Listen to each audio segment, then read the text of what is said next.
and welcome to our lesson on the economics of Florence. We're going to look at money and trade. We're going to look at this through three different lenses. Firstly, we're going to explore how trade happened in the Middle Ages prior to the Renaissance. And then we're going to look at banks and how banks changed everything, and how money and trade were linked together in the Middle Ages. Firstly, if we look at this image, this is a classical scene of a market day.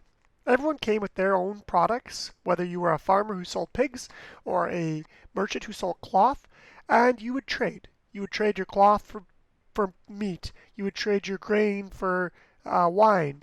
You would trade for other products. So there was no one system. It was called a barter system. You would negotiate with other people to get what you needed. Whatever you could trade to get whatever you needed to have. With no one system in place, that made it challenging. And another thing that held it back was the absence of banks.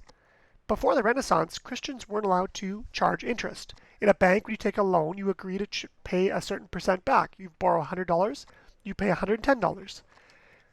Christians weren't allowed to charge interest. The church referred to this as usury. It was an unchristian practice. But around the Renaissance, people began to start charging interest. This practice wasn't frowned upon as strongly as it was in the past, which led to a new group of wealthy people. Merchants who were very successful were able to invest their money and then lend it to other people, and their banks quickly grew in power very quickly. So suddenly there was all this extra money people could borrow to do other things. So that leads us to our first shout out. Why were banks an uncommon thing in the Middle Ages?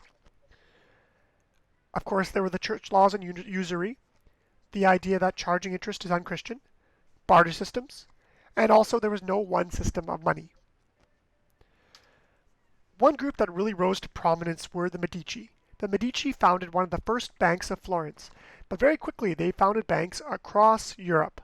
If you look at this map, there are little red dots throughout Italy, into Germany, all the way across Europe, where their banks were formed. And this was important because with trade, if you're traveling a trade route, it's actually quite dangerous and takes a very long time. You are vulnerable to attack and to robbery. So now what you could do is get a bill of credit, almost like a check, that said you were worth this much money. And the bank would pay that. And you could take it to one of their banks in another place and exchange it for gold or currency. So this led to loans and also insurance, where if you were sending a ship out, you could insure it to not lose your investment. So suddenly trade became more easy because money can move much more quickly. So for your homework, I want you to describe the major innovations in the Renaissance that made trade easier.